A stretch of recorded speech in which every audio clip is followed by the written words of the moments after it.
Okay, नमस्ते। स्वागत है आपका आज के सेशन में, जिसमें आज कोशिश करेंगे कि जो वास्तु के मिथ्स हैं, मतलब जिसको हम बोल सकते हैं कि जो भ्रांतियां हैं।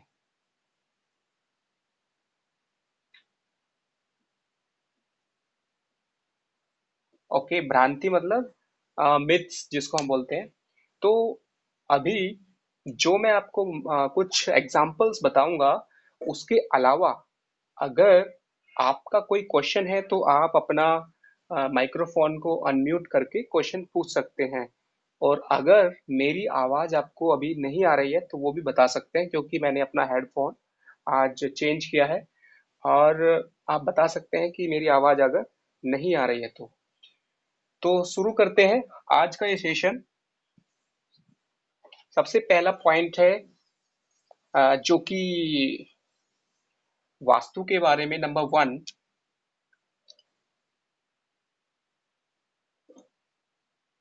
कि अगर साउथ फेसिंग हाउस होगा तो वह बैड लक क्रिएट करता है। South facing house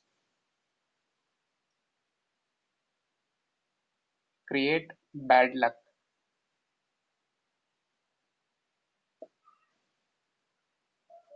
okay, only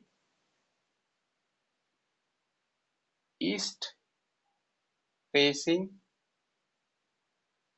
is best. Generally लोग ऐसा सोचते हैं कि जो घर हम खरीदने जा रहे हैं, अगर उसका फेस साउथ की तरफ है तो वो बहुत ही खराब होगा, और अगर ईस्ट साइड में फेस है तो बहुत अच्छा होगा। ये पॉइंट अपने आप में एक मिथ है, और ये इतना बड़ा मिथ है कि जो, समझिए कि इसका जो प्रॉपर्टी वाला जो मार्केट है, फील्ड है, या फिर समझिए कि जितने भी लोग प्लॉट बेचने वाले हैं, उनके सामने ये सबसे बड़ा एक चैलेंज होता है कि सभी, अगर एक कॉलोनी है और उसमें एक रोड है, समझिए कि एक इस तरह से ये रोड गया है,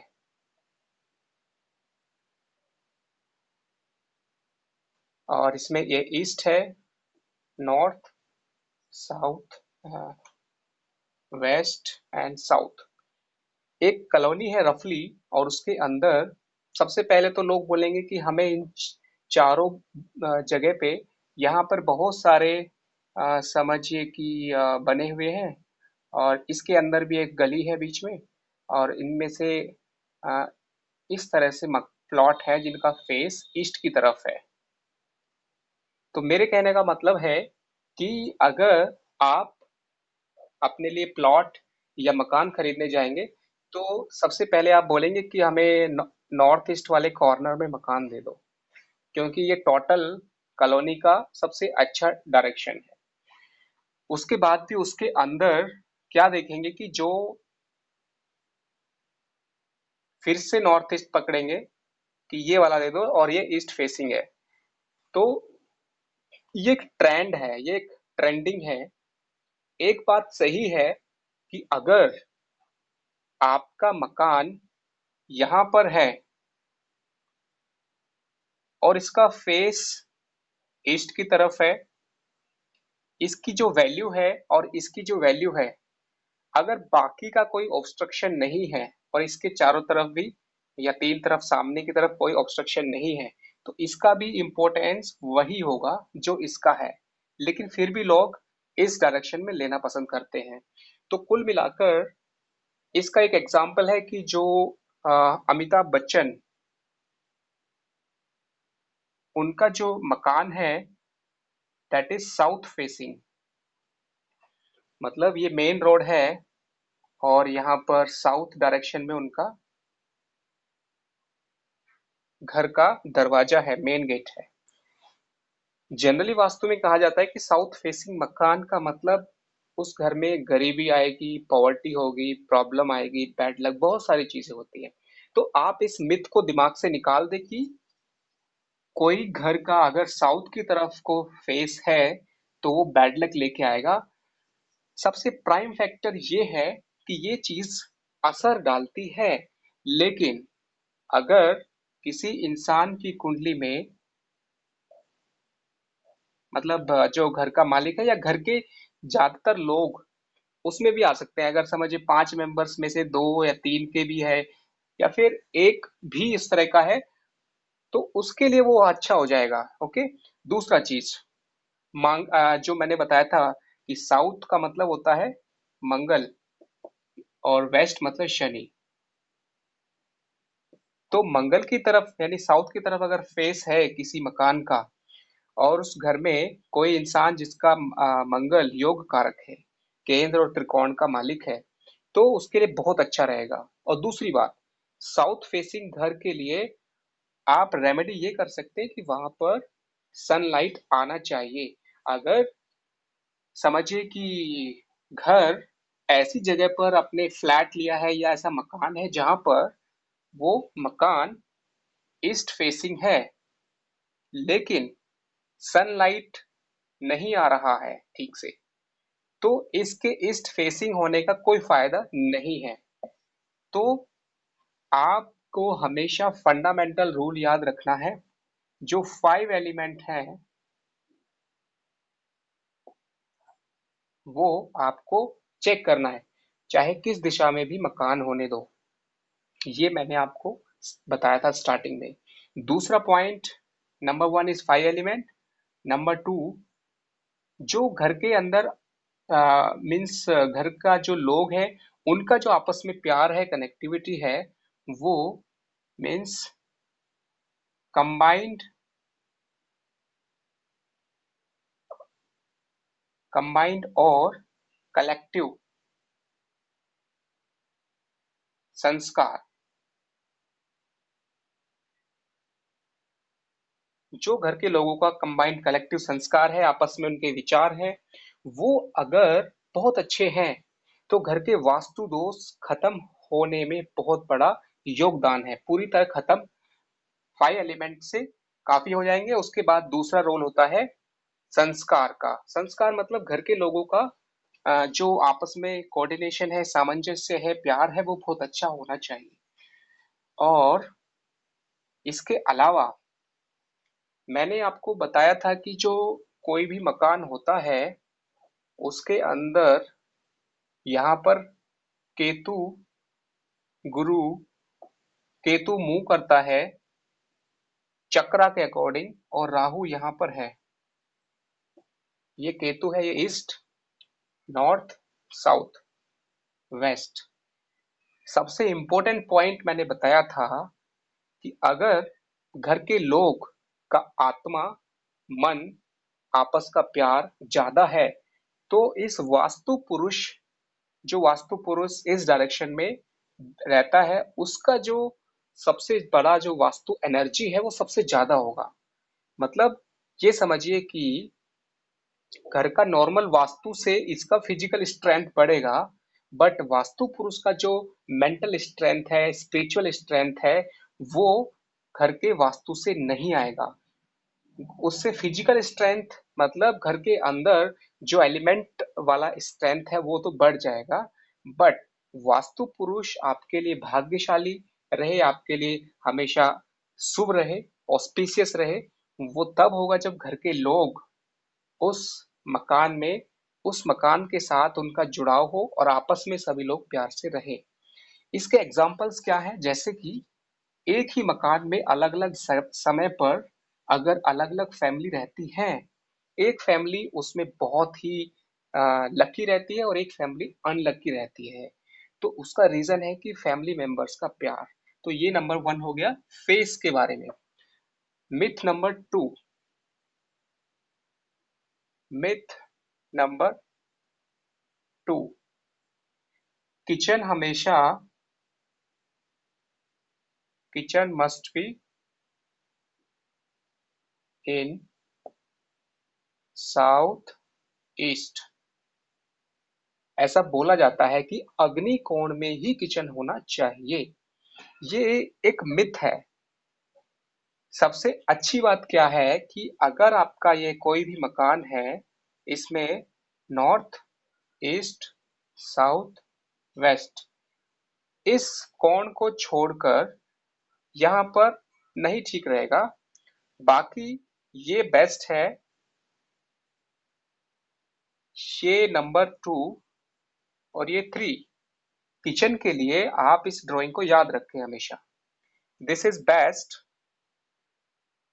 this is better, this is good, and ये अच्छा नहीं है बट इतना भी खराब नहीं है। मतलब अगर किचन आपके ईशान्य कोण में है तो यहाँ पर इसका प्रॉब्लम क्या है ये आप समझ ले।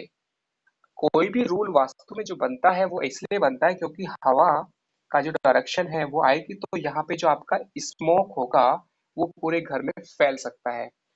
और अगर आपने वेंटिलेशन को प्रॉपर रखा है इस कॉर्नर में और इसको आपने एनर्जेटिक बना के रखा है, आपका जो खाना बनाने वाला इंसान है घर में वो बहुत पॉजिटिव माइंडेड है, तो यहाँ पर किचन भी कोई प्रॉब्लम नहीं करेगा। ये मैंने एक्सट्रीम सिचुएशन बताया है। ओके, वास्तु के according this is the best, this is better, good, and it is just okay, and you can make it good, better, best अगर यहाँ पर इसको आपने ऑस्पिशियस एनर्जी के साथ इसके टिप्स को फॉलो किया है। किचन के टिप्स अगर फॉलो करेंगे तो ये वाला भी किचन आपके लिए ऑस्पिशियस हो जाएगा। कुछ रूल वास्तु में पुराने जमाने, मतलब 4000 ईयर्स पहले वास्तु का हिस्ट्री है। उस टाइम के हिसाब से बहुत सारे रूल बनाए गए थे जो हमें आज के जमाने के हिसाब से समझना पड़ता है। यानी कि जो किचन है उसका मेन रीजन वेंटिलेशन का भी है और साथ में जो आपका मैंने बताया था ईशान्य कोण पे जो दैविक एनर्जी है उसका भी है। ओके, उसको हमें खाली रखना चाहिए, हल्का रखना चाहिए। तो उस चीज को आप अगर आपके पास ऑप्शन नहीं है तो किचन को वहां से तोड़ने के बजाय उसको वहां पर आप हल्का बनाकर रखें और वहां पर ऑस्पिशियस एनर्जी को बढ़ाए किचन के टिप्स के माध्यम से। तो ये हो गया मिथ 2। अभी बात करते हैं मिथ नंबर 3। जो गणपति भगवान की जो प्रतिमा है, ओके, उनका जो ट्रंक है, टुस्क है या फिर सुंडी है, जो हम टस्क टुस्क जिसको बोलते हैं, कुछ लोग बोलते हैं कि वो मीन्स मेन गेट पे गणेश प्रतिमा को नहीं लगाना चाहिए, कुछ बोलते हैं लगाना चाहिए। ओके, कुछ लोग जो बोलते हैं कि नहीं लगाना चाहिए वो स्टोरी बताते हैं कि गणेश जी, जैसे कि आपने सुना होगा कि पार्वती जी जब नहाने गई थी तो उन्होंने गणेश जी को वहां पर पहरेदार बनाया था, और उनकी उस स्टोरी को आप जानते होंगे, तो इसलिए वहां पर नहीं लगाना चाहिए। लगाना चाहिए क्योंकि एक तरह से एक शुभ योग बनता है। तो सबसे बड़ी बात क्या है कि आप कोई भी चीज को प्राण प्रतिष्ठा करके शुभ रूप में अच्छे से अगर लगाएंगे तो कोई प्रॉब्लम नहीं होगा। घर के अंदर भी या बाहर भी कहीं पर भी आप उस चीज को इतना समझ लें कि आप जहां पर भी लगाए वहां पर उसको प्राण प्रतिष्ठा के साथ और ऑस्पिशियस एनर्जी के साथ, मतलब आपका जो कनेक्शन है वो वहां पर अगर जितना स्ट्रांग होगा वो अच्छा रहेगा। प्रतिमा को छोटा, हम फ्रंट पे अगर आपको लगाना है तो छोटा लगाए, ज्यादा बड़ा ना लगाए। और दूसरा, आपका एक अटैचमेंट होना चाहिए। जैसे कि आप घर में जब प्रवेश करें तो आपका ध्यान जाना चाहिए प्रतिमा की तरफ। अगर आपने मेन गेट पर लगाया है, ध्यान जाने का मतलब है कि आपका कनेक्शन जुड़ना चाहिए और आप वहां पर अपने आप को समर्पित करने की भावना रखनी चाहिए। तो आपके लिए फ्रंट में लगाने से कोई प्रॉब्लम नहीं होगा। घर के अंदर भी काफी रूल्स बोलते हैं कि ये होना चाहिए, वो होना चाहिए।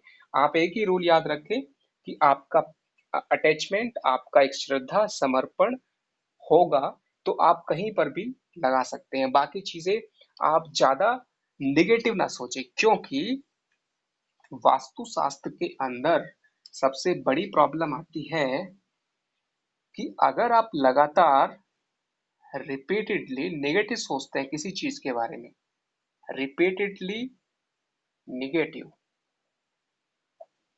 जैसे कि आपके घर में कुछ भी वास्तु के अनुसार गलत है, आप 24 आवर्स नहीं तो एटलीस्ट डेली एक बार सोचेंगे, या फिर जो भी है रिपीटेडली अगर गलत सोचेंगे, तो वो आने वाले टाइम में आपके सबकॉन्शियस माइंड में चला जाएगा।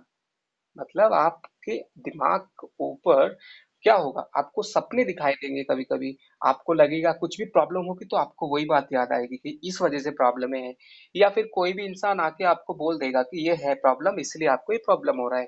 तो ये सारी चीजें बढ़ती जाती हैं। इन सभी का इलाज है कि या तो आप अपने मन में इस तरह के भ्रम कभी ना रखें और हमेशा पॉजिटिव रहें, क्योंकि छोटी छोटी चीजों को लेकर ये ना सोचे कि सिर्फ मूर्ति यहाँ पर लगा दी इसलिए सब कुछ खराब हो जाएगा। ऐसा लाइफ में कुछ नहीं होता है। छोटी सी बात को लेके एकदम बहुत बड़ा चेंज, या फिर गणेश जी की जो ट्रंक है वो अगर लेफ्ट में टर्न होगी तो तूफान आ जाएगा, राइट में टर्न होगी तो ये प्रॉब्लम आ जाएगी। तो वो सब समझिए कि बहुत ही लो लेवल माइंड के थॉट हैं। आप उन सब चीजों में ना पड़े। आगे बढ़ते हैं।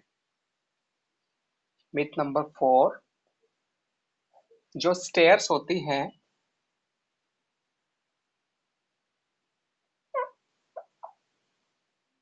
यानी कि सीढ़ियाँ, वो हमेशा क्लॉकवाइज होनी चाहिए।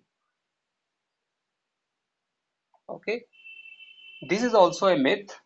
आपको देखना है उसकी लोकेशन के हिसाब से, कंफर्ट देखना है। कुछ लोग बोलते हैं कि एंट्रेंस के जस्ट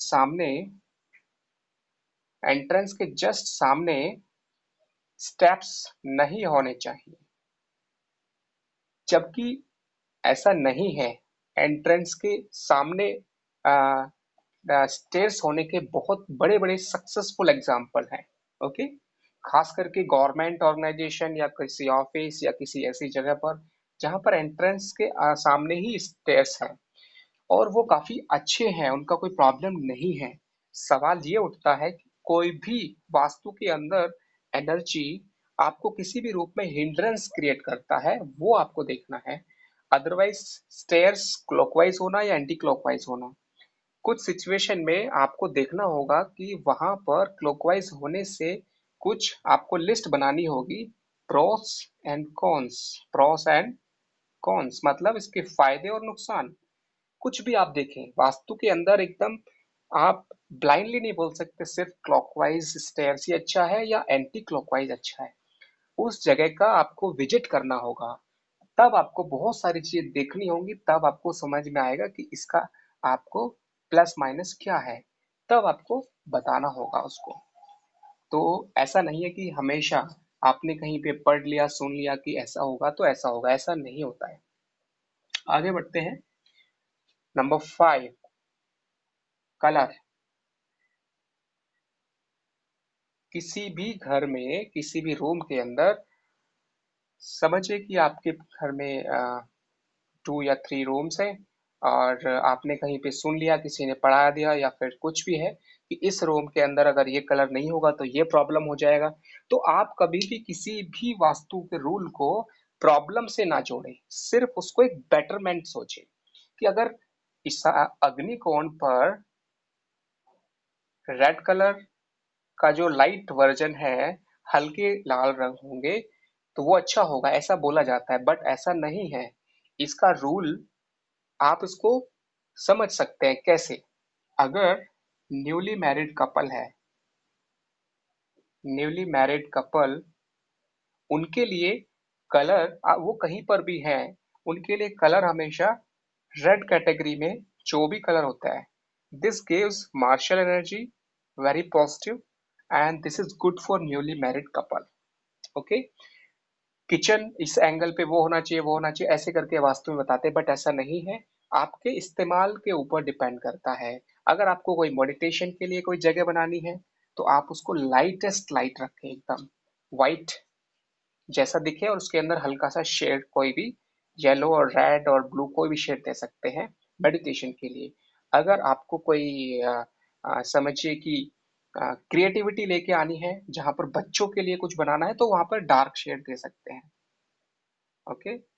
जहां पर आपका मीटिंग है, कॉन्फ्रेंस है, वहां पर लाइट शेड दे सकते हैं। तो सिचुएशन के हिसाब से आपको देना है, ना कि फिक्स कर देना है कि इस जगह पर अगर ये ईस्ट है, नॉर्थ, वेस्ट, साउथ, तो कलर को हमेशा एज पर रिक्वायरमेंट आपको कलर चेंज करना है, ना कि फिक्स कर देना है कि हमेशा जो है अगर ये वायु कोण है, यहाँ पर जो प्रभाव है उसके हिसाब से हम इसको ग्रीन करेंगे, या फिर यहाँ पर ग्रीन करते हैं, ऐसा नहीं है। या फिर ये रेड हो जाएगा, या फिर राहु का है तो यहाँ पर डार्क अलग शेड लेना होगा। तो ये जितने भी रूल्स हैं उनको आप ब्लाइंडली फॉलो ना करें, रिक्वायरमेंट के हिसाब से चेंज करें।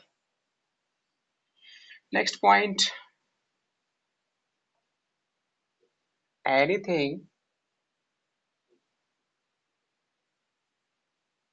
in your house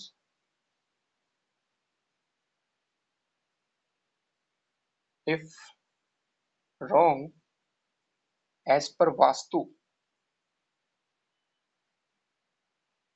अगर घर में कुछ भी वास्तु के हिसाब से गलत है तो आप उसके लिए लगातार नेगेटिव ना सोचें, उसका सॉल्यूशन निकालें।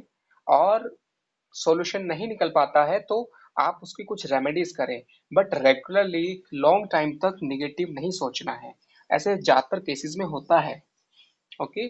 सो ये रफली 6 मिथ्स हो गए, और 7 हो गया आपका जो एंट्रेंस का एक फर्स्ट पॉइंट था। और बाकी एक लास्ट पॉइंट है कि जो आपका डोर है, डोर का पोजीशन, उसके लिए रूल 43 आप याद रखें। ये वो रूल है जो कि आपको डिटेल में कंफ्यूजन करने से बचाता है। यानी कि यहाँ पर इस तरह से मैंने बताया था 9 तक, और यहाँ पर 4 and 3, this is the best position. अगर आसपास है तो कोई प्रॉब्लम नहीं है, बट जनरली कॉर्नर पे अवॉइड करना है। ओके। कॉर्नर का जो एंट्रेंस है वो अवॉइड करना है, that is number 1 priority. Number 2, exact centre में अवॉइड करना है। ओके। ये डबल क्रॉस, सिंगल क्रॉस, बाकी जगह पर 4-3 वाला बेस्ट है, और बाकी जगह ओके है। तो ये थे 7 मिथ्स। सो इस सेशन में इतना ही। बाकी आपके क्वेश्चन से आप पूछ सकते हैं, और अगले सेशन में। और जी, हाँ जी, बोलिए चित्रा जी। जी, आपकी आवाज आ रही है साफ। नमस्कार। जी।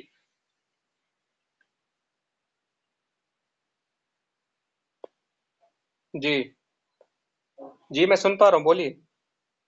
हाँ जी, मुझे आवाज आ रही है, बोलिए। हेलो। आपकी आवाज आ रही है मुझे, बोलिए। हाँ जी, बोलिए।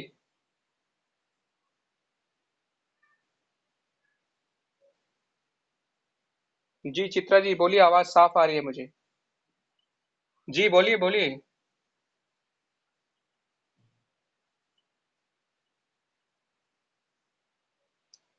देखिए, जो घर ये मकान है, आगे से छोटा पीछे से बड़ा, उसको हम बोलते हैं गौमुखी।